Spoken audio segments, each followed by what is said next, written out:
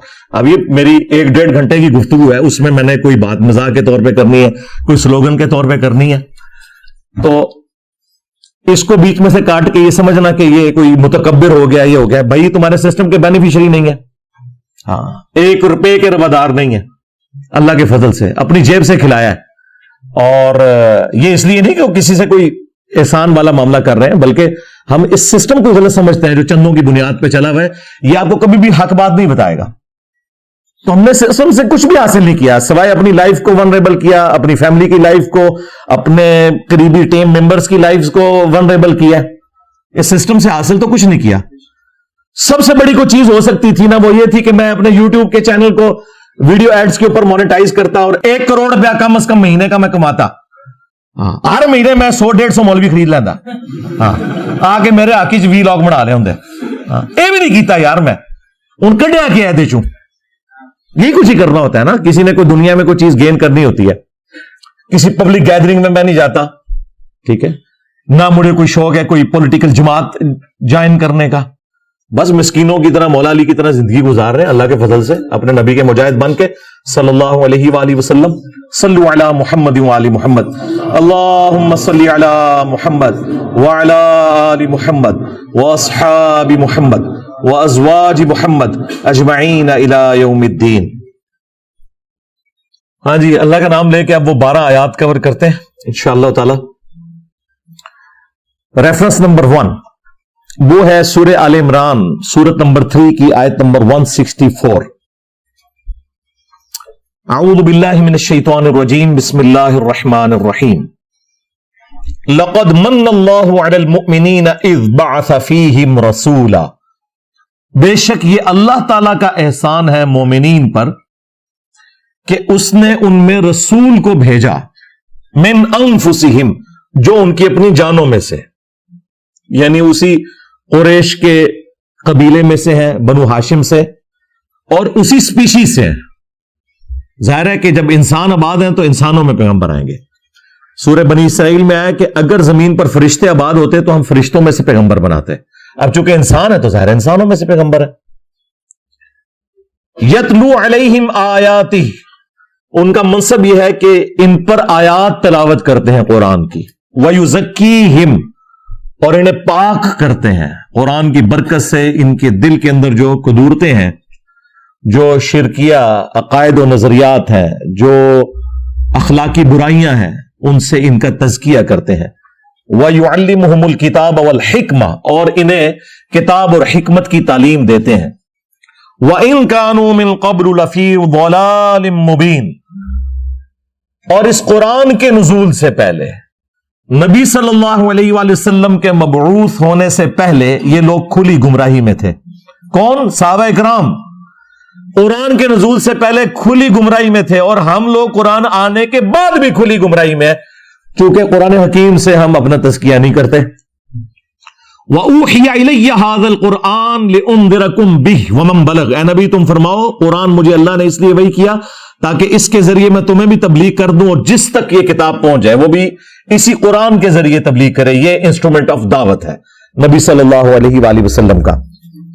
اب دیکھیں کتنی زبردست بات ہے، اللہ تعالیٰ نے اپنے محبوب صلی اللہ علیہ وآلہ وسلم کی دنیا میں تشریف آوری کو اپنی طرف منسوب کیا ہے کہ یہ میرا احسان ہے۔ یہاں آپ کو صوفیاء نے نا الٹ بات بتائی ہوئی ہے، وہ کہتے ہیں جی شیخ احمد سندی کہتے تھے میں اللہ کو مانتا ہی اس لیے ہوں کہ وہ میرے نبی کا رب ہے، اور لوگ کہتے ہیں سبحان اللہ۔ یار اندازہ کرو یہ نظریات کیا قرآن و سنت میں فٹ ان بیٹھتے ہیں؟ قرآن تو کہہ رہا ہے لقد من اللہ علی المؤمنین اذ بعث فیہم رسولا، یہ اللہ کا احسان ہے کہ اس نے رسول کو بھیجا۔ یہ الٹ بات کرتے ہیں۔ جامعہ ترمذی میں حدیث ہے اللہ سے محبت کرو کہ اس نے تمہیں نعمتوں سے نوازا ہے، اور مجھ سے اس لیے محبت کرو کہ میں اللہ کا رسول ہوں، اور میرے اہل البیت سے اس لیے محبت کرو کہ ان کی نسبت میرے ساتھ ہے۔ نبی علیہ السلام نے تو ہمیں یہ چین سکھائی ہوئی ہے، اور یہ الٹ چلتے ہیں۔ یقیناً نبی علیہ السلام دنیا پہ اللہ تعالیٰ کا احسان ہے، اور قرآن میں اللہ تعالیٰ نے اسپیسیفکلی قرآن کے حوالے سے فرمایا، اور ظاہر ہے کہ اسے ایکسٹراپولیٹ آپ کر سکتے ہیں۔ قل بفضل اللہ وبرحمتہ فبذلک فلیفرحوا، اے نبی ان سے فرماؤ کہ اللہ تعالیٰ کے فضل اور رحمت کے ملنے کے اوپر خوب خوشیاں مناؤ۔ تو کہتے ہیں دیکھیں قرآن میں ہے نا خوشیاں مناؤ، تو ہم اس طرح جھنڈیاں لگاتے ہیں، تو ہم کہتے ہیں بھائی یہ طریقہ بھی نبی علیہ السلام خود بتا کے گئے ہیں۔ صحیح مسلم میں 2750 نمبر حدیث، آپ علیہ السلام پیر کا روزہ رکھتے تھے، پوچھا گیا کیوں رکھتے ہیں، فرمایا فیہ ولدت وفیہ انزل علیہ، اس دن میں پیدا ہوا اور اس دن مجھ پر پہلی دفعہ وحی نازل ہوئی۔ یعنی جشن قرآن اور جشن ولادت مصطفیٰ صلی اللہ علیہ وآلہ وسلم، اللہ کے محبوب صلی اللہ علیہ وآلہ وسلم نے ہر پیر کو منائی، سال کے بعد نہیں، مہینے کے بعد نہیں، ہر پیر کو روزہ رکھے۔ باقی میں اس کی چونکہ ہسٹری پہ پہلے ڈسکشن کر چکا ہوں، میں اس کی تفصیل میں نہیں جاتا۔ آیت نمبر 2 دوسرا ریفرنس وہ ہے سورۃ الاعراف، سورت نمبر 7 کی آیت نمبر 157۔ یہ بہت کریٹیکل آیت ہے۔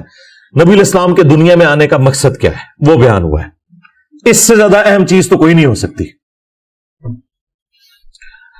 اللہ تعالیٰ نے جو آخرت میں کامیاب ہونے والے اہل ایمان ہیں نا، ان کی نشانیاں بتاتے ہوئے اسپیسیفکلی نبی علیہ السلام کے مبارک زمانے میں جو دوسرے ادیان کے ماننے والے لوگ تھے ان کو بھی اس حوالے سے گائیڈ لائنز دیں، اور مسلمانوں کو بھی، کہ کامیابی کن لوگوں کا مقدر ہونے والی ہے۔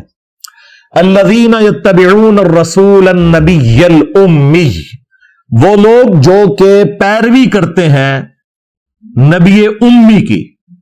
یہ امی کی نسبت ام القرى مکے کی طرف بھی ہو سکتی ہے، اور امی کی نسبت نبی علیہ السلام کی اس صفت کی طرف بھی ہے کہ آپ علیہ السلام لکھنا پڑھنا نہیں جانتے تھے، اور یہ آپ کا معجزہ تھا، کیونکہ سورۃ العنکبوت میں آیا ہے کہ اس قرآن کے نزول سے پہلے نہ تو آپ کتاب سے کوئی چیز پڑھ سکتے تھے اور نہ اپنے دائیں ہاتھ سے لکھ سکتے تھے، ورنہ کافروں کو یہ چیز شک میں مبتلا کر دیتی کہ کتاب آپ نے خود لکھ لی ہے۔ یہ آپ علیہ السلام کے کیس میں معجزہ تھا۔ ہاں، شاعر ہونا ڈاکٹر اقبال کی خوبی ہے، لیکن نبی کے لیے شاعر ہونا خوبی نہیں ہے۔ وما علمناہ الشعر وما ينبغی لہ، ہم نے ان کو شعر کہنا نہیں سکھایا اور نہ یہ ان کی شان کے لائق ہے۔ تو نبی علیہ السلام کا پڑھا لکھا نہ ہونا یہ آپ کی شان کے لائق تھا۔ یہ کوئی نعوذ باللہ جہالت نہیں ہے یا ان پڑھ ہونا نہیں ہے۔ اللہ تعالیٰ نے آپ کو علوم سکھائے، لیکن آپ لکھ نہیں سکتے تھے، کتاب سے پڑھ نہیں سکتے تھے، کیونکہ آپ کا معجزہ ہی قرآن تھا۔ لوگوں نے کہنا تھا کہ ہاں جی یہ اس نے اتنے عرصے تک خود لکھ لی ہے کتاب، یہ اس کے پیچھے حکمت تھی۔ تو نبی امی کی پیروی کرتے ہیں۔ الذی یجدونہ مکتوبا عندہم فی التوراۃ والانجیل، اور یہ نبی امی وہ ہے کہ جن کا ذکر یہ لکھا ہوا پاتے ہیں اپنے پاس آلریڈی، جو تورات اور انجیل یعنی اولڈ ٹیسٹمنٹ اور نیو ٹیسٹمنٹ میں ہے۔ نبی علیہ السلام کا مبارک ذکر بھی اور اس فائنل ٹیسٹمنٹ قرآن کا ذکر بھی وہ آج بھی موجود ہے۔ آپ ڈیوٹرانومی چیپٹر نکالیں اولڈ ٹیسٹمنٹ کا، اس میں نبی علیہ السلام کی پیشگوئی موجود ہے۔ اس کے بعد gospel of John New Testament میں، اس میں نبی علیہ السلام کی پیشگوئی موجود ہے۔ چیپٹر نمبر 15 سے لے کر 18 تک وہ ایک الگ سے ٹاپک ہے، اس کے لیے آپ ڈاکٹر ذاکر نائک کی ویڈیوز دیکھ لیں، احمد دیدار صاحب کی، سملیرٹیز بٹوین کرسچینٹی اینڈ اسلام۔ یأمرہم بالمعروف، وہ حکم دیتے ہیں ان کو نیکی کے کاموں کا، وینہاہم عن المنکر، اور برائی سے منع فرماتے ہیں، وَيُحِلُّ لَهُمُ الطَّيِّبَاتِ، اور ان کے لیے جو پاکیزہ چیزیں ہیں ان کو حلال ٹھہراتے ہیں، وَيُحَرِّمُ عَلَيْهِمُ الْخَبَائِثِ، اور جو گندگی والی چیزیں ہیں وہ حرام کرتے ہیں۔ یعنی نبی علیہ السلام کو ظاہر ہے اللہ تعالیٰ نے شارع بنا کر بھیجا ہے، اور شریعت کا کسٹوڈین دنیا میں آن دا بہاف آف گاڈ نبی علیہ السلام کی مبارک ذات ہے، تو آپ حلال اور حرام چیزوں کے بارے میں بتاتے ہیں۔ وَيَضَعُ عَنْهُمْ إِصْرَهُمْ، اور جو ان کے اوپر بوجھ پڑا ہوا ہے وہ ان سے دور کرتے ہیں، وَالْأَغْلَالَ الَّتِي كَانَتْ عَلَيْهِمْ، اور جو ان کے گردنوں میں غلامی کے پھندے ہیں وہ دور کرتے ہیں۔ یعنی جو انہوں نے خود ساختہ شریعت میں اپنے اوپر کتنی پابندیاں جیوز نے لگا لی ہوئی تھی، کرسچنز نے رہبانیت شروع کر دی، شادی کرنا چھوڑ دی، جنگلوں میں رہنا شروع کر دیا، اسی طریقے سے مشرکین عرب کے اندر بھی خود ساختہ کئی ایک چیزیں انہوں نے داخل کر لی تھی جس کی وجہ سے عورتوں کو بیسک رائٹس نہیں ملتے تھے، غلاموں کے کوئی حقوق نہیں تھے، اس طرح کی ساری چیزیں نبی الاسلام نے آ کے ختم فرمائی۔ اب سرکار بڑی کانٹے کی بات آ رہی ہے، اب اس آئینے میں ہم سب نے اپنی شکل دیکھنی ہے۔ فالذین آمنوا بہ،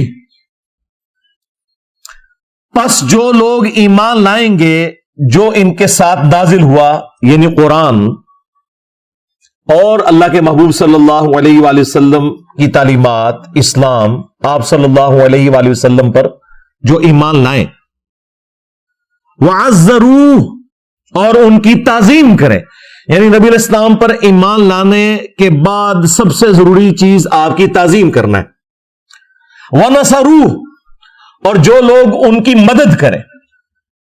مدد کیا ہے؟ نبی الاسلام نے کوئی دنیاوی طور پہ تو کاروبار اسٹیبلش نہیں کیا، مدد یہ ہے کہ دین کے کام میں آپ نے ان کی مدد کرنی ہے۔ جو حضرت عیسیٰ ابن مریم نے بھی کہا تھا، من انصاری اللہ، کون ہے جو اللہ کے لیے میری مدد کرے؟ اس سے لوگوں نے غیر اللہ کی مدد نکال لی ہے۔ دیکھو ان لوگوں کا انٹلیکچوئل لیول کیا ہے۔ وہ یہ تو نہیں کہ مرے ہوئے لوگوں کو حضرت عیسیٰ بلا بلا کے کہتے تھے لکھ لو قبروں سے اور میری مدد کرو۔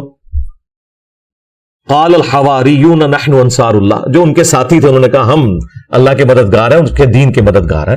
تو نبی الاسلام کے بھی صحابہ اور اہل بیت آپ کے مددگار تھے، آج ہم بھی نبی الاسلام کے اس حوالے سے مددگار ہیں کہ آپ کے دین کے لیے ہم اپنا تن من دھن لگائیں، اور اس میں سب سے پہلے ہمیں اپنی آخرت کی فکر ہے، اور ان کی مدد کریں۔ واتبعوا النور الذی انزل معہ، اور پیروی کریں اس نور کی جو ان کے ساتھ نازل ہوا، یعنی قرآن۔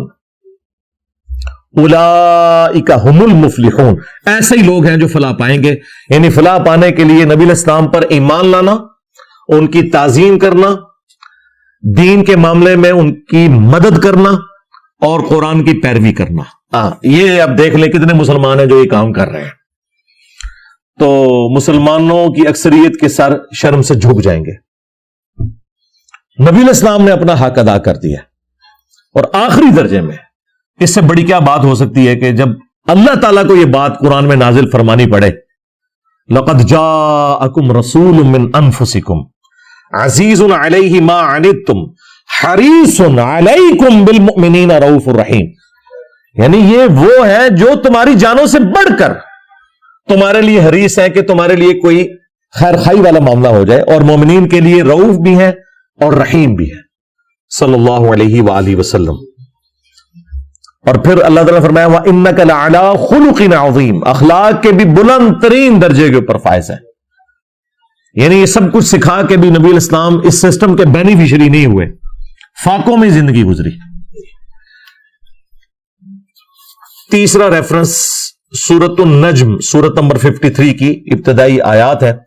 وَالنَّجْمِ إِذَا هَوَىٰ، قسم ہے ستارے کی کہ جب وہ ڈوبتا ہے۔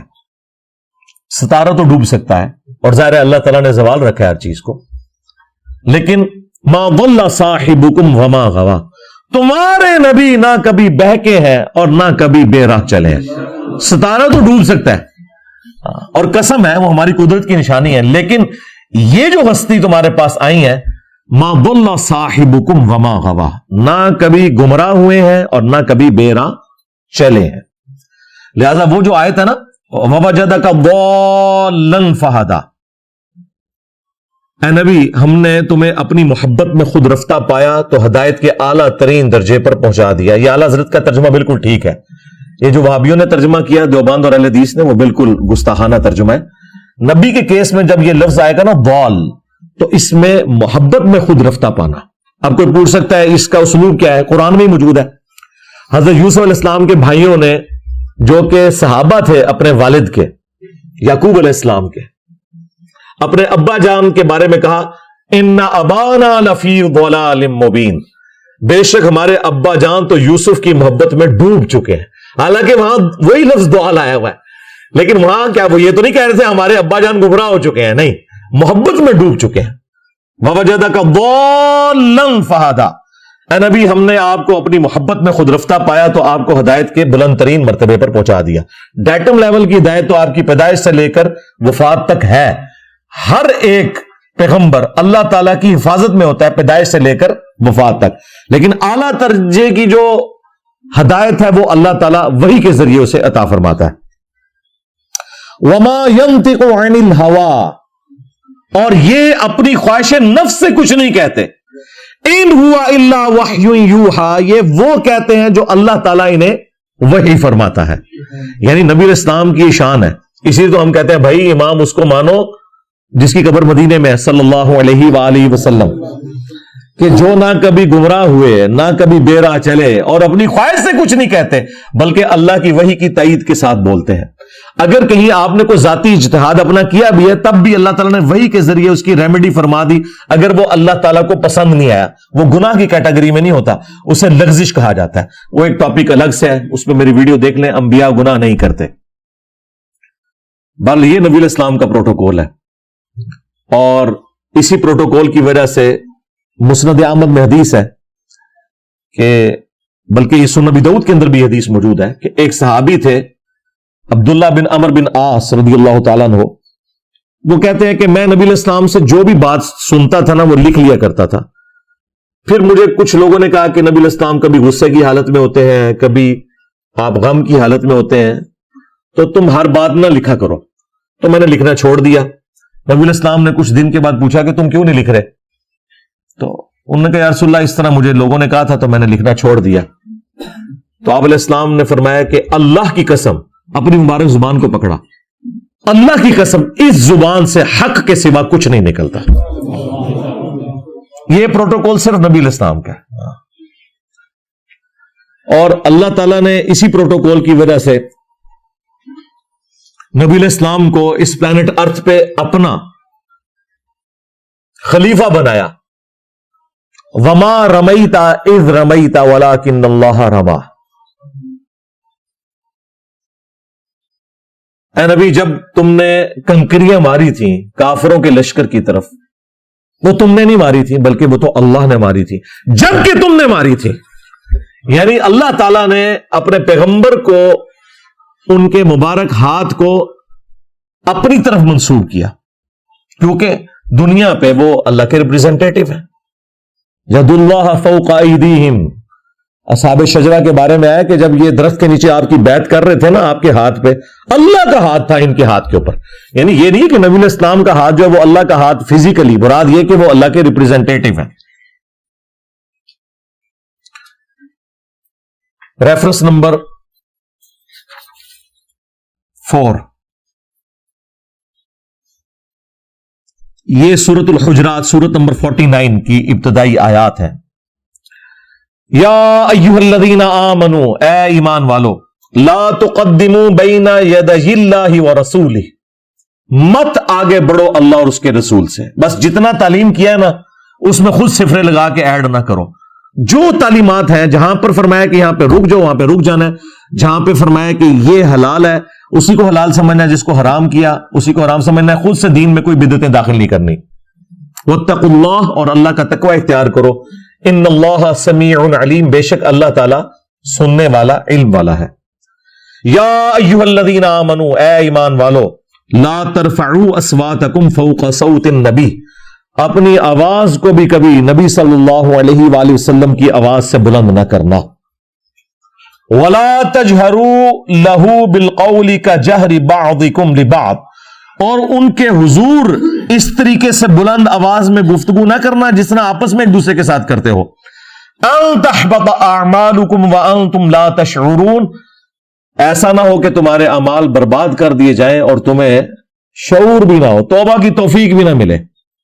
اور یہ حیران کن بات ہے کہ یہ آیت کسی عام انسان کے بارے میں نازل نہیں ہوئی، بلکہ صحیح بخاری کے اندر شان نزول موجود ہے. عبداللہ ابن ابی ملیکہ تابعی کہتے ہیں قریب ہے کہ اس مخلوق کے دو بہترین لوگ یعنی ابو بکر اور عمر برباد ہو جاتے جب انہوں نے انجانے میں رسول اللہ کے حضور اپنی آوازوں کو بلند کر دیا. ایک قبیلہ آیا ہوا تھا، نبی علیہ السلام کی یہ مبارک عادت تھی کہ جب قبیلہ اسلام قبول کر کے واپس جاتا تھا تو ایک فوکل پرسن آپ مقرر کرتے تھے. حضرت ابو بکر نے مشورہ دیا کہ اس کو فوکل پرسن مقرر کریں. حضرت عمر نے کہا نہیں یا رسول اللہ اس کو کریں. اس میں وہ آپس میں ان کی تلخ کلامی ہوگی. نبی علیہ السلام سے کوئی بدتمیزی نہیں کی، آپس میں آوازیں بلند ہوئی تو یہ آیات نازل ہوئی کہ اگر تم نے بھی رسول اللہ کے حضور آپس میں بھی بات کرتے ہوئے آواز کو بلند کیا چھٹی ہو جائے گی. تو سرکار اگر یہ ابو بکر و عمر کا سٹیٹس ہے تو تھوڑے بابے تو شاہی کوئی نہیں. یعنی نبی علیہ السلام کی آواز سے آواز بلند کرنا اعمال کو برباد کرتا ہے. نبی کی حدیث سے کسی بابے کے قول کو بلند کرنا وہ تو تمہارا ایمان ہی برباد کر دے گا. کیونکہ میرے نبی سا ہی کوئی نہیں, تیرے بابے تھے شاہی کوئی نہیں, بلکہ بابے تھے شاہی کوئی نہیں. یہ دیکھ لیں, یہ کتابوں کا خدا ہے. اب اسی بخاری کی حدیث میں آتا ہے کہ عبداللہ ابن زبیر کہتے ہیں کہ ان آیات کے نازل ہونے کے بعد حضرت عمر اتنی آہستہ آواز میں گفتگو کرتے تھے کہ حضور کو سنائی نہیں دیتی تھی, اور آپ کہتے تھے عمر اونچا بولو مجھے آواز ہی نہیں آ رہی, اتنے ڈر گئے. پھر اللہ تعالیٰ نے اسی کا انعام دیا, اگلی آیات نازل ہوئی, ان الذین یغضون اصواتهم عند رسول اللہ, بے شک وہ لوگ جو اپنی آوازوں کو پست رکھتے ہیں رسول اللہ کے حضور, اولئک الذین امتحن اللہ قلوبهم للتقوی, یہی وہ لوگ ہیں جن کے دلوں کو اللہ نے تقوی کے لیے چن لیا, یہ پرہیزگار لوگ ہیں. لہم مغفرۃ واجر عظیم, ان کے لیے مغفرت اور اجر عظیم ہے. اور مزے کی بات ہے ان آیات کو اللہ تعالیٰ نے وہ مقبولیت دی کہ روزہ شریف پہ کئی سو سال سے یہی آیات ہیں. ایگزیکٹلی روزہ شریف کی جو جالی ہے, جو سینٹرل جالی ہے, 3 پورشن میں بنی ہوئی ہے. سینٹرل جو جالی ہے جس میں وہ دائرے کے نشان, ایک بڑے دائرے کا نشان ہے, اس کے پیچھے نبی علیہ السلام کی قبر مبارک, آپ کا چہرہ مبارک ہے پیچھے کر کے, اس کے بعد سیدنا ابوبکر سیدنا عمر. اس جالی کے اوپر یہی لکھا ہوا ہے یا ایھا الذین آمنوا لا ترفعوا اصواتکم فوق صوت النبی. اور جو اس طرف جالی ہے باب السلام کی طرف سے جب آپ انٹر ہوتے ہیں, وہ بھی گولڈن جالی ہیں, ان کے اوپر یہ آیت لکھی ہوئی ہے ان الذین یغضون اصواتهم عند رسول اللہ. اور جو باب جبریل کی طرف تیسری جالیاں آتی ہیں جب آپ سلام عرض کر کے آگے چلتے ہیں, تو ان کے اوپر پھر وہ آیت لکھی ہے ما کان محمد ابا احد من رجالکم ولکن رسول اللہ وخاتم النبیین. تو میرے بھائی یہ بڑا سینسٹیو ایشو ہے. یہاں تو لوگ کہتے ہیں جی خیر ہے حدیث, بلکہ وہ تو ایک مفتی کہتا ہے جی یہ ہمیں بار بار نہ بتایا کرو حدیث میں آیا ہے, حدیث میں آیا. کہ دسیے تنوں فتاوی عالمگیری چ آیا ہے, قدوری شریف ہی آیا ہے کہ کتے نال منہ کالا کر لو تے کھوتے نال منہ کالا کر لو تے اے ہوندا ہے. اے دسیے تنوں, ہمیں نہ حدیثیں سنایا کرو. سورۃ النساء کی آیت نمبر 65 میں اللہ تعالیٰ نے فرمایا ہے کہ اے نبی تیرے رب ہونے کی قسم, یہ مومن ہی نہیں ہو سکتے جب تک کہ ہر معاملے میں آپ کو اپنا حاکم نہ مان لیں, اور جب آپ فیصلہ کر دیں تو اپنے دل میں بھی اس کے بارے میں کوئی کجی محسوس نہ کریں, تب یہ مومن ہوں گے. اب ان کو نہیں ہضم ہوتا, یعنی نبی علیہ السلام کی ہم حدیث بتاتے ہیں, ان کو فوراً خیال آتا ہے کہ اچھا یہ اگر حدیث میں لکھا ہوا ہے تو بابا جی انہوں نہیں سی پتا, وہ پھر کیوں کر کے گئے, وہ تھوڑے بابے تھے کلمے پڑھا کے گئے جی اپنے نامہ دے. چشتی رسول اللہ پارٹی, اشرف تھانوی رسول اللہ پارٹی, جن کو کلمے سمجھ نہیں آئے ہیں ان کو اگر قرآن و حدیث سمجھ نہیں آئے تو وہ چھوٹی بات ہے,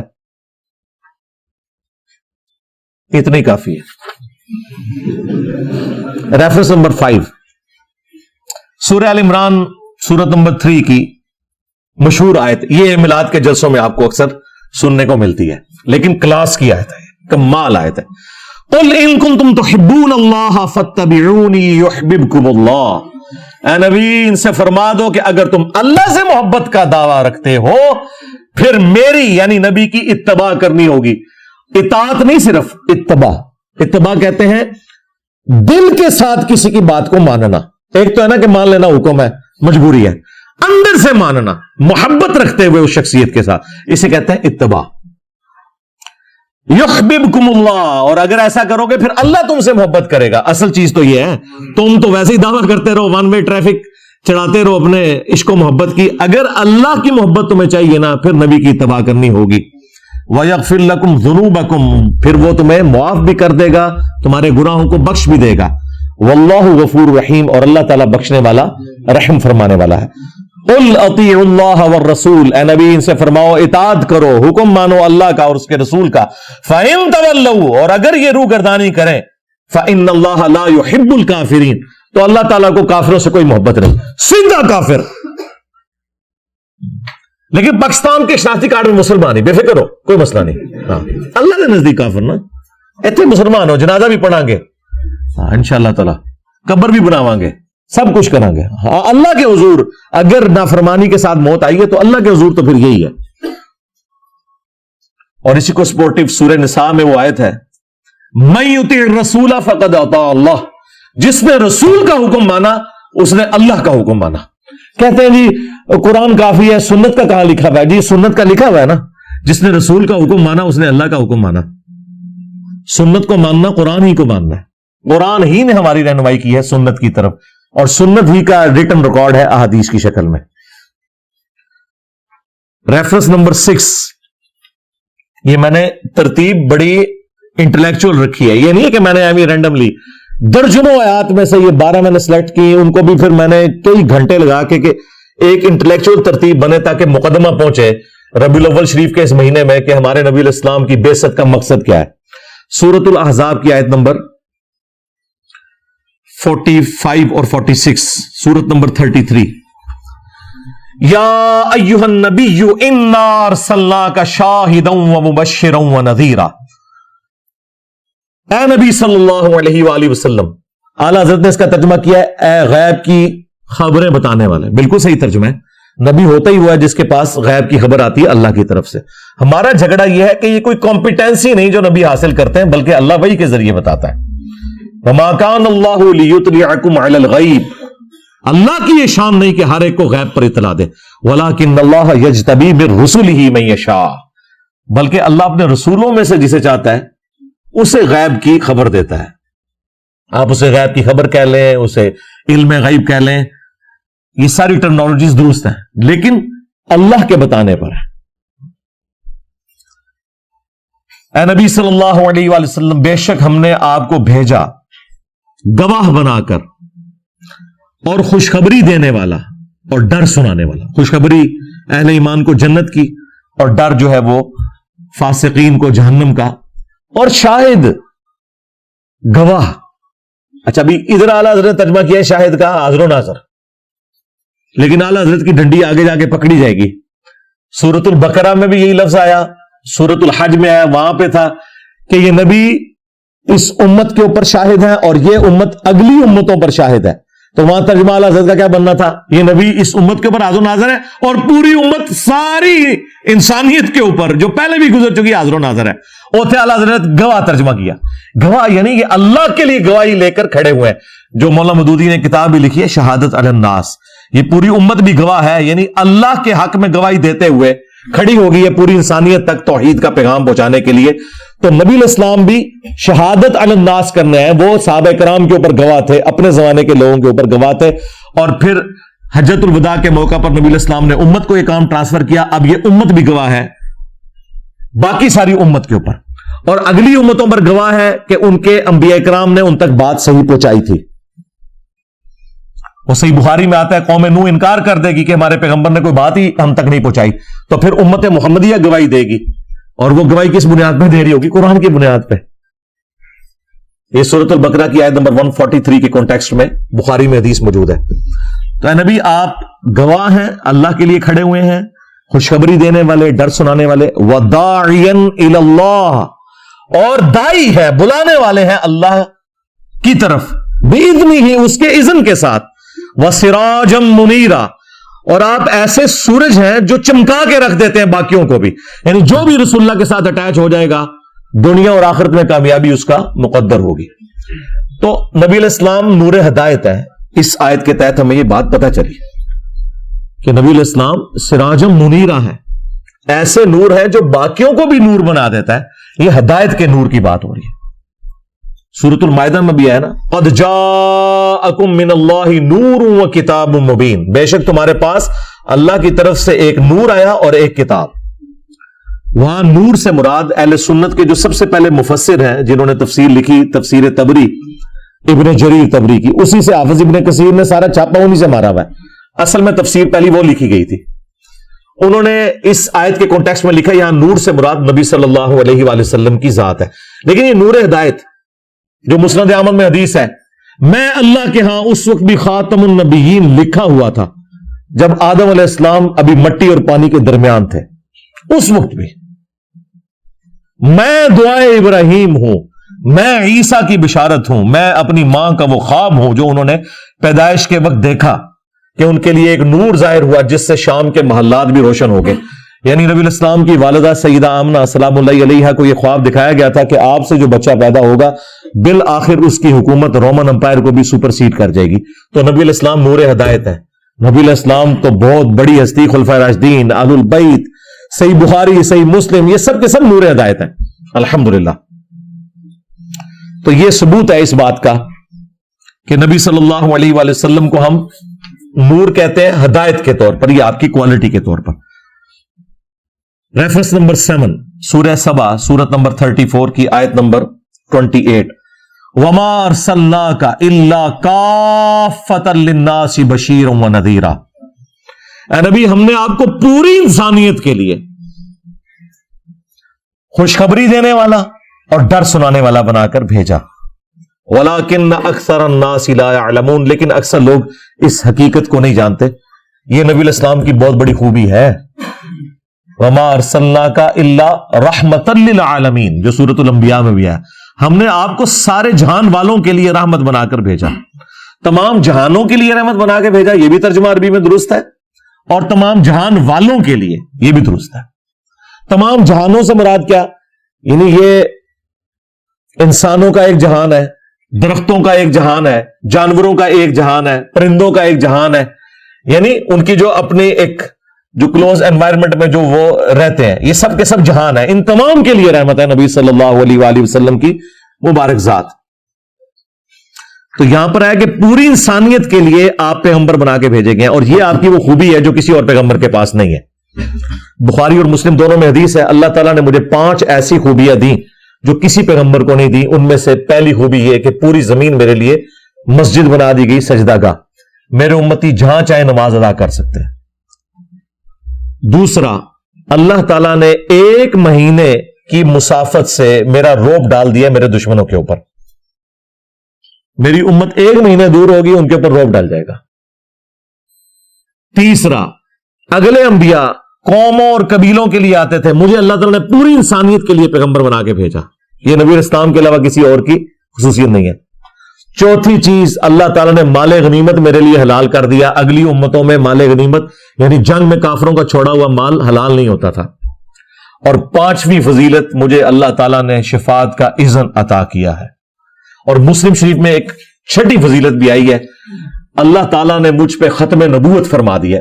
وہاں پہ وہ لفظ خاتم کا آیا ہے، جو یہ قادیانی دجال دھوکہ دیتے ہیں نا کہ خاتم کا لفظ قرآن میں ہے، خاتم دکھائیں، تو خاتم بھی مسلم میں موجود ہے.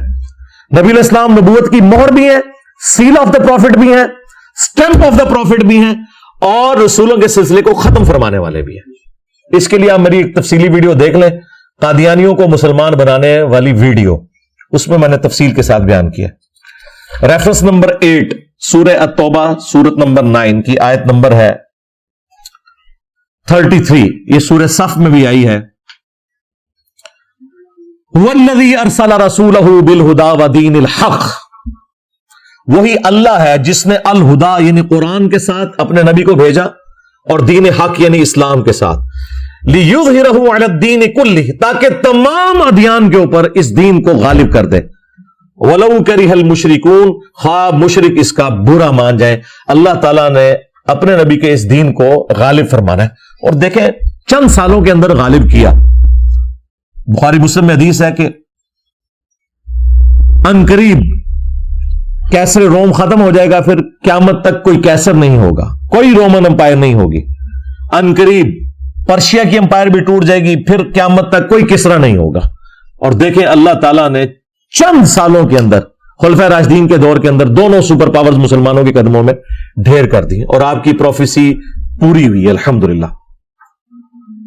اور الٹیمیٹ جو پوری ہونی ہے پوری دنیا کے حوالے سے، وہ حدیث موجود ہے سنن نبی داؤد کے اندر کہ نبی الاسلام نے فرمایا کہ قیامت اس وقت تک قائم نہیں ہوگی جب تک کہ میری بیٹی فاطمہ کی اولاد میں سے میرے ہی نام کے اوپر محمد بن عبداللہ المہدی ایک ایسا شخص نہ پیدا ہو جائے جو پوری دنیا کو انصاف سے بھر دے گا. باقی امام مہدی کے اوپر میری تفصیلی ویڈیوز ہیں، وہ آپ دیکھ سکتے ہیں. ریفرنس نمبر 9 اور وہ آیت ہے ختم نبوت والی. ظاہر نبی الاسلام نے یہ اپنا کام تھا وہ امت کو ٹرانسفر کر کے گیا، آپ کے بعد تو نبی کو نہیں آنا. تو ختم نبوت کی آیت میں نے اس لیے اس کے فوراً بات رکھی کہ یہ جو دین غالب ہونا ہے یہ نبی علیہ السلام کی امت نے آگے آپ کی لیگیسی کو لے کے چلنا ہے. سورۃ الاحزاب سورت نمبر 33 آیت نمبر 40. ما کان محمد ابا احد من رجالکم ولکن رسول اللہ وخاتم النبیین. محمد صلی اللہ علیہ وآلہ وسلم تو مردوں میں سے کسی کے باپ نہیں ہے بلکہ وہ تو اللہ کے رسول ہیں اور خاتم النبیین ہے. وَكَانَ اللَّهُ بِكُلِّ شَيْءٍ عَلِيمًا اور اللہ تعالی سب کچھ جاننے والا ہے. اب یہ آیت اسپیسیفکلی تو اس کانٹیکسٹ میں تھی کہ حضرت زید ابن حارثہ چونکہ منہ بولے بیٹے تھے نبی علیہ السلام کے تو انہیں زید ابن محمد کہا جاتا تھا. تو اللہ تعالیٰ نے منع کر دیا کہ منہ بولا رشتہ کوئی نہیں ہے, آپ نے جو اوریجنل باپ ہے نا ان کی طرف انہیں منسوب کر کے زید ابن حارثہ کہیں. اور پھر اسی کانٹیکسٹ میں یہ آیت آئی کہ محمد تو مردوں میں سے کسی کے باپ ہی نہیں, یعنی آپ کے بارے میں اللہ تعالیٰ نے پروفیسی کر دی کہ آپ کا کوئی بیٹا جوانی کی عمر کو نہیں پہنچے گا.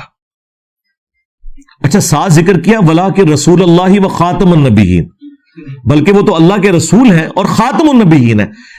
اس چیز کا اس سے کوئی تعلق ہے جبھی تو اس آیت کے اندر آیا نا کہ مردوں میں سے کسی کے باپ نہیں بلکہ وہ تو خاتم النبیین ہے. کیا مطلب کہ ان کا کوئی بیٹا مرد نہیں ہوگا, بچپن میں فوت ہو جائیں گے بچے. کیوں؟ وَلَٰكِن رسول اللہ و خاتم النبیین, چونکہ وہ اللہ کے رسول ہیں اور ایسے رسول کہ جو خاتم النبیین ہے. تو ختم نبوت کا تقاضا یہ ہے کہ آپ کا کوئی بیٹا جوانی کی عمر کو نہ پہنچے, ورنہ یہ اللہ تعالیٰ کی رحمت کا تقاضا تھا کہ اگر ابراہیم کا بیٹا پیغمبر ہے تو رسول اللہ کا بیٹا بھی پیغمبر ہونا چاہیے. تو اللہ تعالیٰ نے ان کے بیٹوں کو بچپن ہی میں موت دے دی کیونکہ آپ خاتم النبیین ہیں. اچھا یہ جو میں تشریح کر رہا ہوں نا, یہ تشریح بالکل فٹ ان بیٹھتی ہے صحیح بخاری میں ایک صحابی کے قول کے اندر. صحیح بخاری میں عبداللہ ابن ابی اوفا کا قول موجود ہے. یہ 86 ہجری میں فوت ہوئے, نبی الاسلام کے بعد 75 ایئرز تک زندہ رہے. ان سے کسی نے پوچھا کہ آپ نے اللہ کے نبی کے بیٹے کی زیارت کی ہے جو بچپن میں فوت ہو گیا تھا؟ انہوں نے کہا ہاں ابراہیم کی میں نے زیارت کی ہے جو ماریہ قبطیہ سے پیدا ہوئے تھے, وہ تو بچپن میں ہی فوت ہو گئے دودھ پینے کی عمر میں ہی. اور پھر ساتھ عبداللہ ابن ابی اوفا نے کہا کہ وہ بچپن میں اس لیے فوت ہو گئے کہ نبی علیہ السلام خاتم النبیین ہے, اگر وہ زندہ رہتے تو پیغمبر ہوتے, لیکن چونکہ رسول اللہ خاتم النبیین ہے اللہ تعالیٰ نے بچے کو بچپن میں موت دے دی. اچھا قادیانیوں نے اب کیا دجل کیا ہے, وہ ایک حصہ اٹھاتے ہیں کہ دیکھیں جی صحابی کہہ رہے ہیں کہ اگر نبی کا بیٹا جوان ہوتا تو نبی ہوتا, اس کا مطلب ہے کہ نبوت جاری ہے. حالانکہ آگے انہوں نے فرمایا کہ وہ مرا اس لیے ہے, اللہ نے اسے موت اس لیے دی ہے کہ چونکہ نبی علیہ السلام خاتم النبیین ہے. تو یہ تو ختم نبوت کے حق میں دلیل تھی, انہوں نے آدھی بات اٹھائی. وہ آپ میری ویڈیو دیکھیں قادیانیوں کو مسلمان بنانے والا کلپ, اس میں نے ان کے سارے جو ڈرامہ بازیاں انہوں نے کی ہیں نا وہ ایکسپوز کی ہیں. سب سے بڑا ڈرامہ ان کے ساتھ یہ لگا ہوا ہے کہ یہ اور تو چیزیں چھوڑ دیں, اپنے نماز کا طریقہ ذرا بخاری مسلم سے چیک کریں, یہ حنفی ہیں. ہاں دیکھیں یہ بات امت کو آ کے ہم نے پہلی دفعہ بتائی ہے. یہ آپ کو رفع الیدین شروع کرنے پہ کہتے تھے اے ہن تسی قادیانی ہو جاؤ گے, اوے حنفی دیوبندیو, حنفی بریلویو, آپ کی طرح ہی حنفی قادیانی نماز پڑھتے ہیں, ان کا رفع الیدین سے کیا لینا دینا؟ جس طرح وہ بخاری مسلم کے منکر ہیں نا, تم بھی بخاری مسلم کے منکر ہو.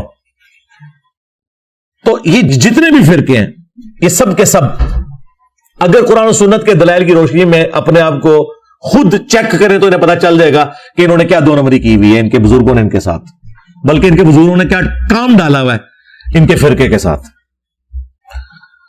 Reference number 10 third last. اب یہ ذرا سخت باتیں شروع ہونے لگی ہیں ہمارے حوالے سے, میں نے اس کو اینڈ پہ رکھا تھا تاکہ اپنی ذمہ داری بھی ذرا ہم فیل کریں نا. وہی بات جو نبی علیہ السلام کے حق میں آئی تھی کہ آپ شاہد ہیں, جس کو انہوں نے حاضر و ناظر کہا, وہ تھا اللہ کے لیے گواہی دے کر اس انسانیت کے اوپر آپ صلی اللہ علیہ وآلہ وسلم نے حجت تمام کی ہے, اور اس امت نے بھی یہی کام کرنا ہے.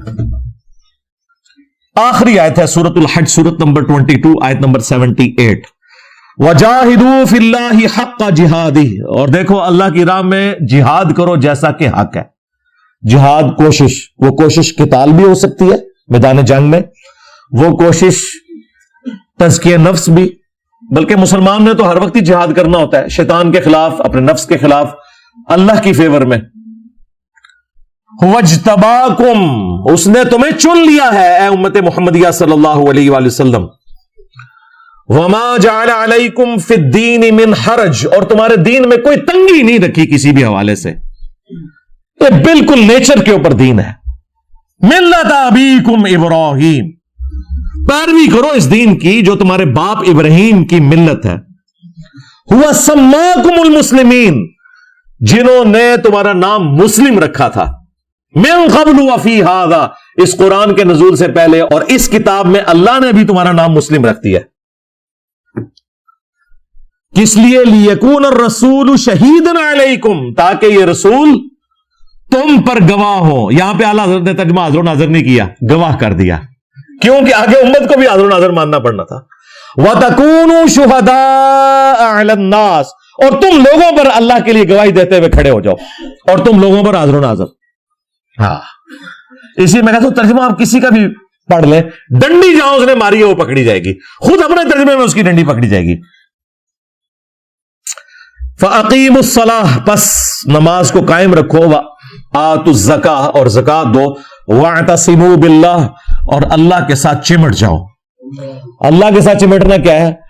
قرآن کے ساتھ، نبی الاسلام کے ساتھ چمٹنا، اللہ کی رسی۔ وَاعْتَصِمُوا بِحَبْلِ اللَّهِ جَمِيعًا وَلَا تَفَرَّقُوا، سب کے سب مل کر اللہ کی رسی کو مضبوطی سے پکڑ لو اور فرقوں میں مت بٹو۔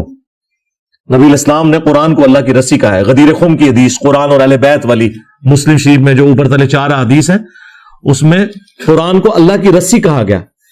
اس میں ہدایت ہے، اس میں نور ہے، تم اللہ کی کتاب کو پکڑو، اس سے تعلق اپنا مضبوط کرو۔ اللہ کی کتاب اللہ کی رسی ہے، جو اسے پکڑے گا ہدایت پر ہوگا، جو چھوڑ دے گا گمراہ ہو جائے گا۔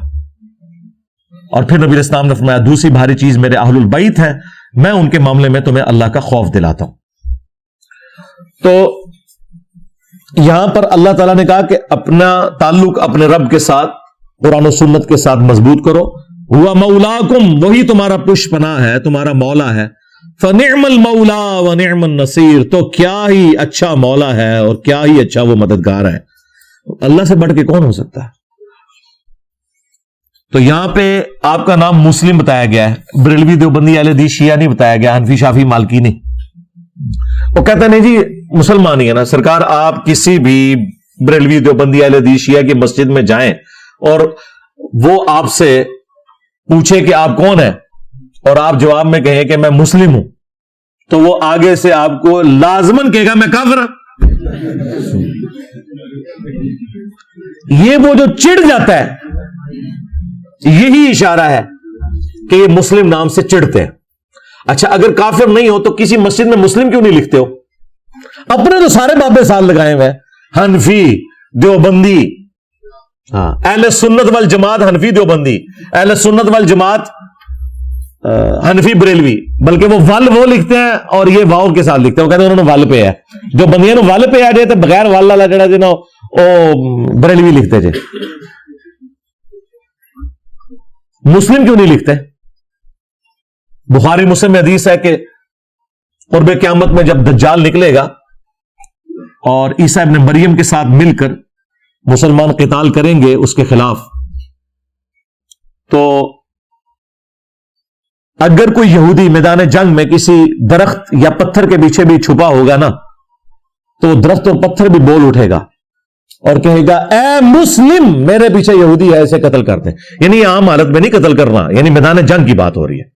وہاں پہ الفاظ ہیں یا مسلم، ایھا المسلم، یا بریلوی یا دیوبندی یا اہل حدیث یا شیعہ نہیں ہے، ہاں سوائے ایک غرقت کا درخت نبی الاسلام نے کہا وہ پناہ دے گا، جس کی کاشت اسرائیل میں کثرت کے ساتھ کی ہے انہوں نے، بڑا گھنا قسم کا درخت ہوتا ہے، ایک جھاڑی ہے درخت نما، وہ پناہ دے گا، وہ یہودیوں کا درخت ہے۔ تو بس اس وقت کا انتظار کریں، اور اس وقت اگر آپ کو مسلم کی صدا آئی اور آپ نے پیچھے مڑ کے نہ دیکھا، یہ سمجھتے ہوئے کہ کوئی انجینئر صاحب کا اسٹوڈنٹ ہی نہ پکار رہا ہو، تو بدبختی کی موت ہی مر جائیں گے۔ آج سے ہی تیاری شروع کر دیں۔ ریفرنس نمبر 11 سورہ التوبہ